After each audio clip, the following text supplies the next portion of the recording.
Hola, ¿cómo están? Qué bueno es estar nuevamente con ustedes compartiendo una porción de la palabra de nuestro Señor Jesucristo.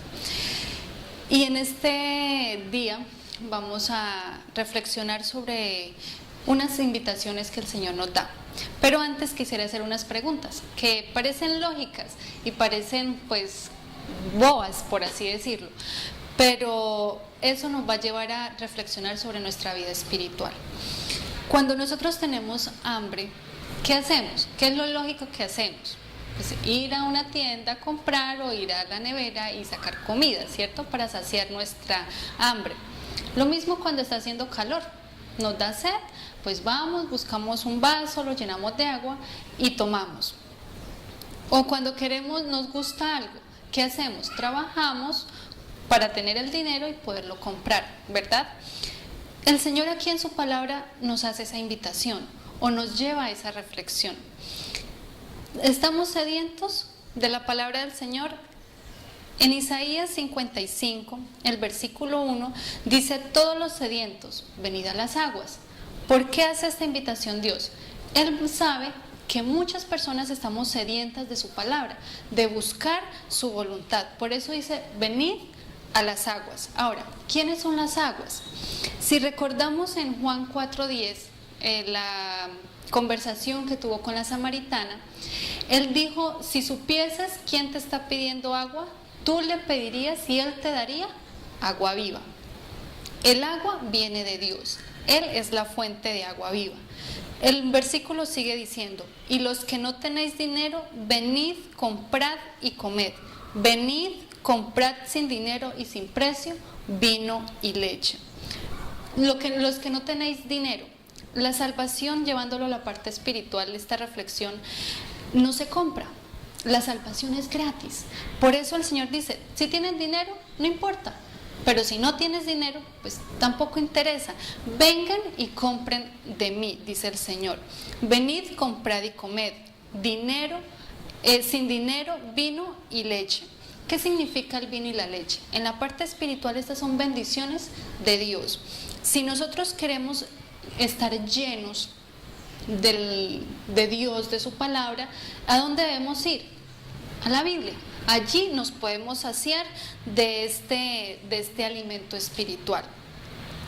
¿Por qué gastáis el dinero no en pan, vuestro trabajo en lo que no satisface? El Señor nos hace otra invitación.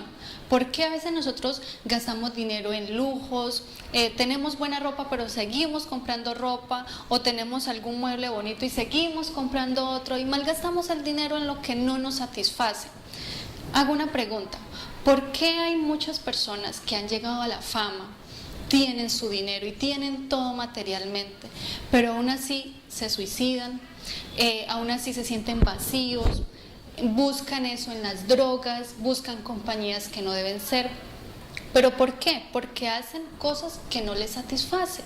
Por eso el Señor dice: vengan, compren, si tienen dinero, si no tienen también, y ustedes van a ser saciados. Dios es el único que llena nuestras vidas de verdad, y como dice aquí, nos satisface. Oídme con atención y comed del bien, y os deleitaréis con algo sustancioso, o sea, con algo complejo, con algo que de verdad va a llenar nuestras vidas, no con algo pasajero, porque las cosas pasan, los lujos pasan, la fama pasa, pero hay una sola cosa que permanece para siempre: es la compañía y el alimento que el Señor nos da. El versículo 3 dice: inclinad vuestro oído y venid a mí, oídme y viviréis. Es una promesa maravillosa. Dice: inclinad vuestro oído. ¿Qué quiere decir? Préstenme atención. Inclinen su oído, inclinen su cabeza, inclinen sus pensamientos a mí, dice el Señor en ese versículo. Estén atentos a lo que yo les digo en mi palabra. ¿Y qué dice? Y viviréis. No vamos a vivir en esta tierra algo pasajero, pero en el cielo vamos a vivir eternamente. Y haré con vosotros un pacto eterno.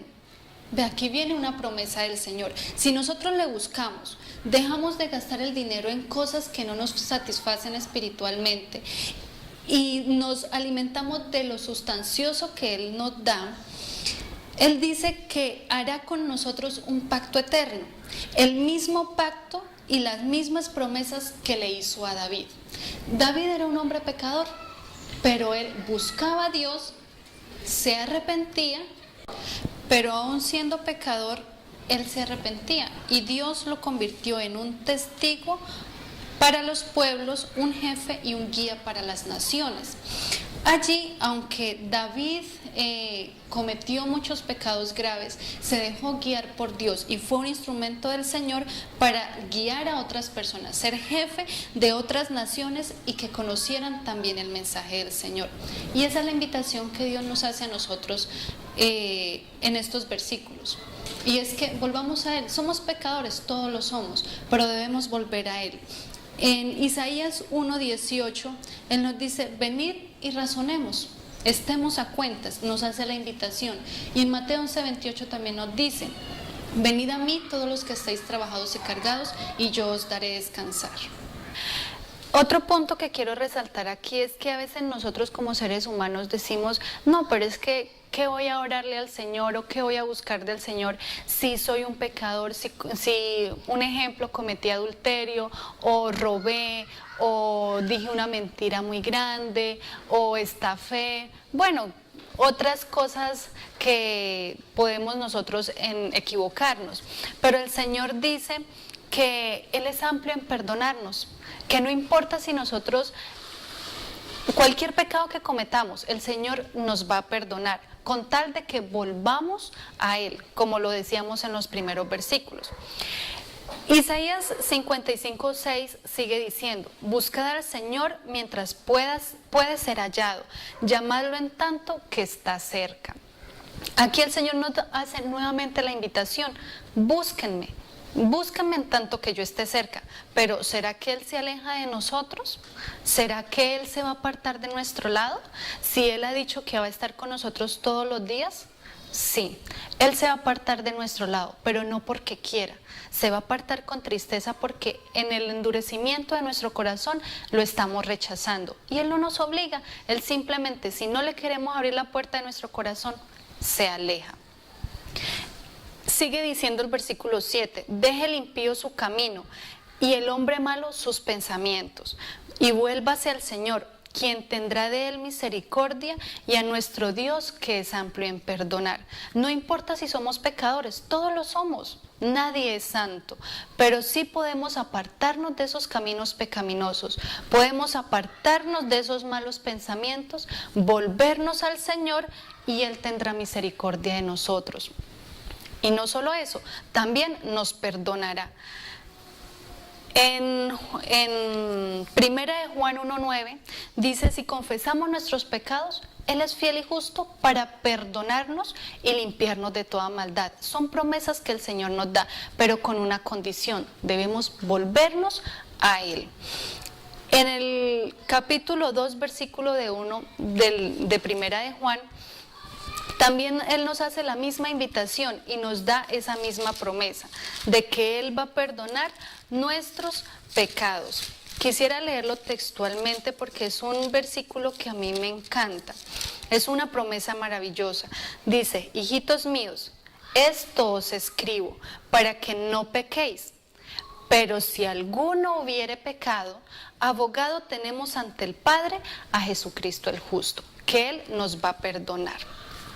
En Isaías, el versículo 8 del capítulo 55, sigue diciendo: porque mis pensamientos no son vuestros pensamientos, ni vuestros caminos mis caminos, dice el Señor.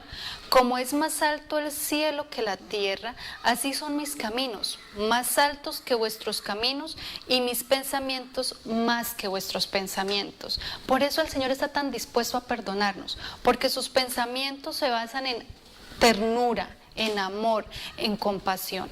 El Señor nos tiene una promesa también, Y es prácticamente la misma. En Jeremías 29:11 dice: yo sé los planes que tengo para vosotros, dice el Señor, planes de paz y no de mal, para daros un futuro y una esperanza.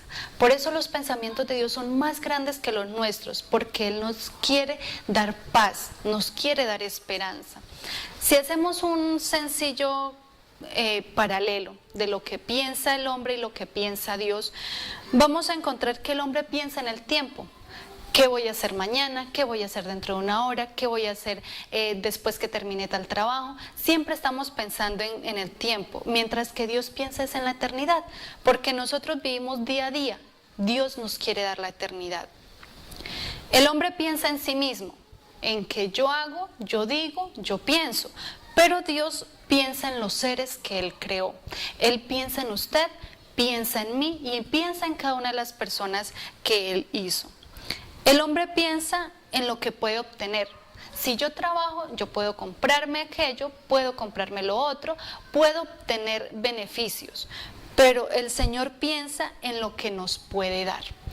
Vemos aquí la diferencia. El hombre piensa en sí mismo, Dios piensa en lo que puede dar. Y el Señor nos quiere dar la vida eterna. Por eso Él nos dice: vengan a mí, vuelvan a mí. Si eres pecador, si has cometido pecado, no importa, arrepiéntete, vuélvese de su mal camino, deje esos malos pensamientos, que yo te voy a perdonar. Cuando cumplimos estos pasos o requisitos que el Señor nos pide en este capítulo, de volvernos a Él, de estar atentos a su palabra, de llenarnos y saciarnos de su pan, de buscarlo a Él, de arrepentirnos, de pedir el perdón de los pecados, y después que el Señor nos perdona, nos da una promesa maravillosa. En el versículo 10 al 13 la vamos a encontrar y vamos a ver cuál es esa promesa tan bonita que el Señor nos da. Como descienden del cielo la lluvia y la nieve y no vuelven allá, sino que riegan la tierra y la hacen germinar y producir, y da semilla para sembrar y pan para comer. Así será mi palabra que sale de mi boca, no volverá vacía, antes hará lo que yo quiero y prosperará en lo que le ordene. Con alegría saldréis y en paz seréis guiados. Los montes y los collados levantarán canción ante vosotros, y todos los árboles del campo darán palmadas de aplauso. En lugar de la zarza crecerá ciprés, y en lugar de la ortiga arrayán. Y será de renombre para el Señor, señal eterna que nunca será borrada. Qué maravilloso, ¿verdad? Si nosotros cumplimos con los pasos anteriores, el poder de la palabra de Dios va a transformar nuestra vida. La palabra de Dios va a tener un poder que nadie podrá pagar, porque cada vez estaremos haciendo cambios, transformaciones en nuestro carácter para reflejar el carácter del Señor. Y si lo buscamos a Él aquí en estos versículos es claro, es específico. Dice que si tenemos miedo, que si tenemos temor, que si tenemos preocupaciones, ¿Él qué nos va a dar? Nos va a dar paz, nos va a guiar y nos va a dar alegría. Qué bonito, ¿verdad? Saber que aún en momentos difíciles podemos contar con la dirección del Señor. Y nos va a prosperar. Dice que en lugar de la zarza crecerá ciprés. La zarza es una planta muy pequeña y un poco fea, por así decirlo. Pero dice que va a crecer un ciprés. Ciprés es alto, tiene un tronco grueso, es hermoso. En lugar de ortiga, una planta débil, muy pequeña, dice que crecerá rayán, va a crecer algo fuerte. Y eso es lo que el Señor quiere, que si nosotros en este momento somos débiles, somos pequeños y nuestro carácter de pronto puede estar malogrado, estar feo, Él va a colocar en nosotros algo bonito, algo fuerte, algo hermoso. Y dice que será para renombre. Será de renombre para el Señor y será señal eterna que nunca será borrada. Esa señal que Dios nos da es que nos va a prosperar y nunca va a ser borrado de nuestra vida. pero debemos tomar una decisión. Si queremos seguir siendo una zarza o una ortiga, o queremos seguir siendo un arrayán o un ciprés, es la decisión tuya y mía. Si queremos ser grandes y hermosos, debemos volvernos a Dios, estar atentos a su palabra, comer del pan de vida, buscar al Señor y pedirle perdón, arrepentirnos, dejar nuestros malos pensamientos, y allí el Señor obrará, porque la palabra de Dios tiene poder. Es tu decisión. ¿Quieres ser poderoso ante Dios? ¿Quieres que la palabra de Dios transforme tu vida? Busca a Dios, entrégate a Dios, arrepiéntete y Dios hará grandes maravillas en tu vida. Que Dios te bendiga.